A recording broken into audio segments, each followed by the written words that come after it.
7 फेरों के बाद अब रंजीता की विदाई की रस्म भी संपन्न हो गई थी।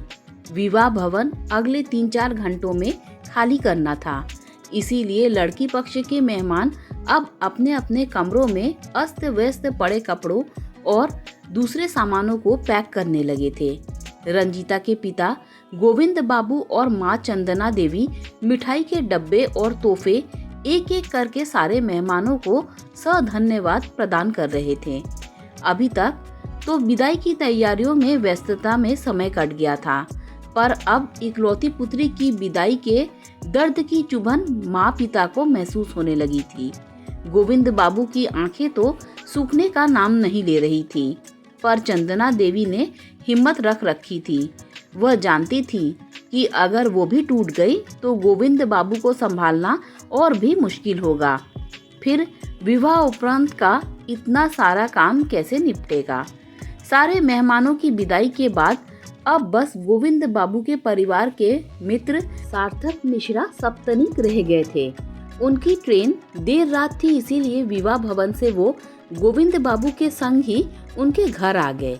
समधी जी का गोविंद बाबू के फोन पर कुछ देर पहले मैसेज था कि बारात और बेटा बहू अच्छे से घर पहुंच गए हैं। रंजीता बिटिया और उसके सामानों से कल तक घर भरा भरा लगने वाला घर आज एकदम खामोश सा हो गया था। माता पिता का बार बार मन तो कर रहा था कि वीडियो कॉल करके एक बार रंजीता को देख लें, उससे बातें कर लें, पर फिर लगता था कि अभी तो बिटिया के ससुराल में सारे लोग नई बहू के स्वागत में होने वाली रस्मों को निभाने में व्यस्त होंगे। तभी समधी जी के नंबर से गोविंद बाबू के व्हाट्सएप पर वीडियो कॉल की घंटी बजी। गोविंद बाबू की आंखें चमक उठी थी। जरूर रंजू बिटिया से बात कराने के लिए समधी जी ने कॉल लगाया होगा। चंदना देवी भी व्हाट्सएप कॉल की आवाज सुनकर पतिदेव के फोन की स्क्रीन के सामने टकटकी लगाकर बैठ गईं। समधी जी और समधन जी को मेरा प्रणाम। उधर से समधी जी विवेकानंद जी ने हाथ जोड़ते हुए कहा, हम सबका प्रणाम भी स्वीकार कीजिए विवेकानंद बाबू। अभिवादन के आदान प्रदान के पश्चात विवेकानंद जी थोड़े गंभीर हो गए थे। गोविंद बाबू, दरअसल बहू ने हमें असमंजस में डाल दिया है। उसने मुंह दिखाई में जो मांगा है उसे लेकर हम कोई निर्णय नहीं ले पा रहे हैं। विवेकानंद जी की बातों ने गोविंद बाबू और उनकी पत्नी को अचानक से बेहद चिंतित कर दिया था। रंजीता जैसी समझदार लड़की आखिर ऐसा क्या मांग बैठी थी। गोविंद बाबू दरअसल 2 दिनों के बाद आनंद और रंजीता को हनीमून के लिए निकलना था, पर रंजीता बिटिया जिद कर रही है कि घूमने फिरने के लिए वो बाद में कभी जाएगी, अभी तो वो अपने नए घर की रसोई संभालेगी। कहती है कि कहीं आने जाने के बजाय अपने नए परिवार के सारे सदस्यों के साथ कुछ समय आराम से रहना चाहती है। सास ससुर को अपने हाथों का बना खाना खिलाना चाहती है, अपने नए घर के कोने कोने को महसूस करना चाहती है। और तो और आनंद भी उसकी बातों से सहमत है। विवेकानंद जी बोलते बोलते भावुक हो गए थे।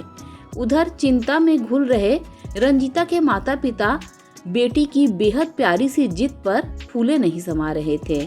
गोविंद बाबू, हम बिटिया का ये आग्रह स्वीकार तभी करेंगे जब आप दोनों हमारा एक निवेदन मान लेंगे। विवेकानंद जी ने पुनः समधी और समधन को दुविधा में डाल दिया था। हाँ हाँ, आदेश कीजिए समधी साहब, क्यों ना कुछ समय के लिए आप दोनों भी यहाँ आ जाइए रहने को। जानता हूँ आप दोनों काफी सिद्धांतवादी हैं।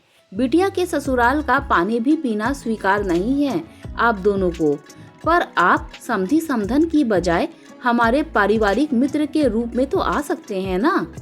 फिर भी आप दोनों को मन ना माने तो मुझे यहाँ रहने के बदले 1 रुपए का सिक्का दे दीजिएगा। विवेकानंद जी की बातों का कोई जवाब गोविंद बाबू को सूझ नहीं रहा था। सामने स्क्रीन पर अब समधन जी और दामाद जी भी नजर आने लगे थे।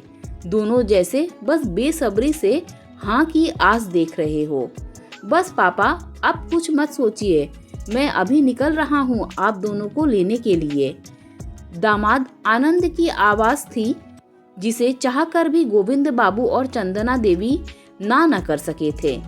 विवेकानंद जी और उनकी पत्नी के चेहरे की खुशी देखते ही बन रही थी, पर स्क्रीन के एक कोने में चुपचाप खड़ी दिख रही रंजीता की आंखों ने खुशी के आंसुओं को छिपाने से जैसे इनकार कर दिया था। पहले तो ऐसा मायका और अब ऐसा ससुराल पाकर वो स्वयं को दुनिया की सबसे भाग्यशाली महिला समझ रही थी। दोस्तों, आपको अगर स्टोरी अच्छी लगी हो तो लाइक शेयर सब्सक्राइब कीजिए। Thanks for watching this video.